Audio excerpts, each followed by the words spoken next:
Saudara-saudari yang dikasihi oleh Tuhan Yesus Kristus, selamat bertemu kembali dalam program Arus Hayat Voice. Judul kali ini adalah Perlunya Memilih Jodoh. Pembacaan Alkitab saya ambil dari kitab Kejadian pasal 2 ayat 18. Tuhan Allah berfirman, "Tidak baik kalau manusia itu seorang diri saja. Aku akan menjadikan penolong baginya yang sepadan dengan dia."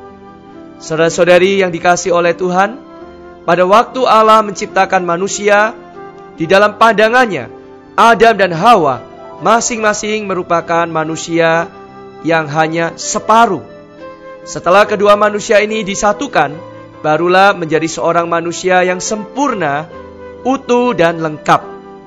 Hampir semua guru Alkitab, pengajar Alkitab percaya bahwa masalah memilih jodoh di antara anak-anak Allah tidak lain berarti mencari pasangannya yang separuh atau setengah itu. Nah, saudari muda, Anda harus menemukan pasangan Anda yang separuh itu. Barulah Anda menjadi seorang manusia yang utuh. Jadi, memilih jodoh dimaksudkan adalah untuk menggenapkan kesatuan tersebut. Selama kedua orang itu masing-masing masih merupakan manusia yang separuh, itu masih belum lengkap. Anda harus menemukan pasangan Anda yang separuh lainnya, barulah lengkap. Kalau dalam pernikahan, walaupun kedua orang yang separuh itu sudah tinggal bersama, tetapi masing-masing masih tetap separuh, pernikahan ini pasti menjadi tidak beres. Saudara-saudari, kita percaya bahwa orang yang dijodohkan oleh Allah tidak boleh bercerai. Karena itu kita harus menemukan orang separuh lainnya yang Allah jodohkan dengan kita. Saudara-saudara, baik tidaknya pernikahan saudara-saudari muda di dalam gereja besar sekali pengaruhnya bagi masa depan gereja. Karenanya, saudara-saudari yang dewasa tidak harus memperhatikan masalah ini. Kita harus menyadari pentingnya masalah ini dan membantu kaum muda agar mereka memperlakukannya dengan benar. Jika saudari muda dalam masalah pernikahan tidak berjalan di jalan yang lurus dan menimbulkan kesulitan keluarga mereka kelak juga akan menjadi kesulitan di dalam gereja. Sehingga beban yang harus kita tanggung akan menjadi berat sekali. Semoga saudara-saudari muda bersikap terbuka, tanpa prasangka dan berkepala dingin di dalam membereskan hal ini di hadapan Allah. Harus membereskannya dengan objektif, bukan subjektif. Sebab pemberesan yang subjektif mudah membuat hati dan kepala menjadi panas, sehingga banyak aspek akan menjadi kabur, bahkan tidak kelihatan sama sekali. Padahal setiap aspek kita harus pertimbangkan dengan matang, dengan kepala dingin, dan secara objektif di hadapan Allah. Saudara-saudari, ketahuilah, di dalam masalah pernikahan, kita sebagai orang Kristen hanya dapat melompat ke dalam, tidak dapat melompat keluar. Kalau orang dunia dapat melompat ke dalam dan dapat pula melompat keluar, namun kita tidak dapat melompat keluar. Sebab itu sebelum kita melompat ke dalam pernikahan, hendaklah kita mempertimbangkan sebaik-baiknya. Saudara-saudari, karena itulah ketika Anda hendak menikah atau bertunangan, sangat penting bagi Anda untuk mencatat nama calon jodoh Anda atau pasangan Anda. Mencatat satu persatu berbagai macam keadaannya. Bagaimana tarikan alamiahnya, bagaimana jasmaninya, bagaimana soal keturunannya, bagaimana keluarganya, semuanya itu harus kita catat dengan cermat. Ini merupakan hal yang wajar. Jangan sampai dilakukan dengan ceroboh. Anda harus mencatat setiap aspek dari saudara atau saudari itu, atau dari pasanganmu. Bagaimana wataknya, kelemahannya, berapa banyak karakternya yang patut dipuji, bagaimana kemampuannya di dalam hal hidup bersama dengan orang lain, atau bersosialisasi dengan orang lain. Bagaimana ia terhadap keluarganya, ia terhadap teman-temannya. Saudara-saudari, ingatlah, orang yang tidak mempunyai teman adalah seorang suami atau istri yang buruk.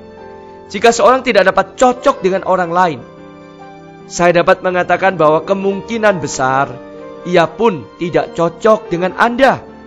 Anda harus melihat bagaimana sikapnya terhadap orang lain, terhadap keluarganya, terhadap kakak-kakak atau adik-adik, ataupun bahkan terhadap anak kecil, dan juga terhadap orang tuanya. Lalu lihat bagaimana keadaan rohaninya. Apakah ia adalah seorang yang mutlak mempersembahkan diri? Ia senang hidup bagi Tuhan, senang melayani Tuhan. Apakah pada masa-masa lalu ia pernah dengan sukarela mau menderita, juga mau berkorban bagi Tuhan? Saudara-saudara yang dewasa di dalam gereja harus mencatat setiap keadaan dari kedua orang saudara-saudari muda di dalam sebuah daftar, lalu mencocokkannya satu persatu. Dengan demikian, Anda dapat mengetahui mereka kelak akan bertengkar dan berselisih atau tidak.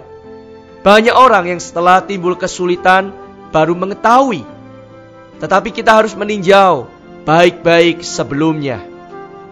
Dengan demikian, saudara-saudari, kita dapat mengetahui bagaimana faktor suksesnya pernikahan sepasang saudara-saudari muda di kemudian hari. Saudara-saudari yang dikasihi oleh Tuhan, saya hendak mengulangi lagi.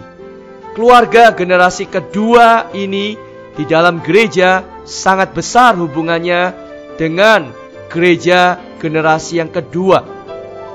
Saya ingin berkata kepada saudara-saudara yang dewasa, kalian harus memperhatikan dulu keluarga generasi kedua ini, barulah kalian dapat membangun gereja generasi kedua dengan baik. Jika keluarga generasi ini tidak baik, masa depan gereja akan menderita banyak kesulitan dan banyak dirugikan. Saudara-saudaraku, hari ini orang yang sudah berkeluarga memang sudah tidak dapat diubah lagi. Kita hanya berpesan kepada mereka agar belajar banyak pelajaran sabar, akrab, dan kasih. Banyak belajar pelajaran salib, penyangkalan diri. Tetapi bagi orang yang belum menikah, diharapkan mereka waspada, yakni milikilah satu keluarga yang baik. Ini sungguh suatu hal yang indah. Semoga Allah mengaruniakan kita di dalam gereja kelak banyak keluarga baru dari pasangan muda yang benar-benar sehati mengasihi Tuhan dan melayani Tuhan dan menempuh jalan Tuhan. Ini adalah suatu berkat bagi gereja, dan ini adalah suatu hal yang teramat indah. Mari kita berdoa. Tuhan Yesus, kami damba memiliki pasangan yang sepadan, yang berasal dari Engkau. Karena itu Tuhan, kami memerlukan hikmat-Mu, kami memerlukan campur tangan-Mu di dalam memilih pasangan bagi kami. Kami mau mempersembahkan jodoh dan pasangan hidup kami bagi Kristus dan gereja. Ya Tuhan, kami ingin keluarga kami kelak bisa menjadi berkat. Di dalam nama Tuhan Yesus, kami berdoa dan mengucap syukur. Amin. Saudara-saudari, demikianlah firman Tuhan. Sampai bertemu di kesempatan berikutnya. Kasih karunia-Nya menyertai dan memberkati kita semua.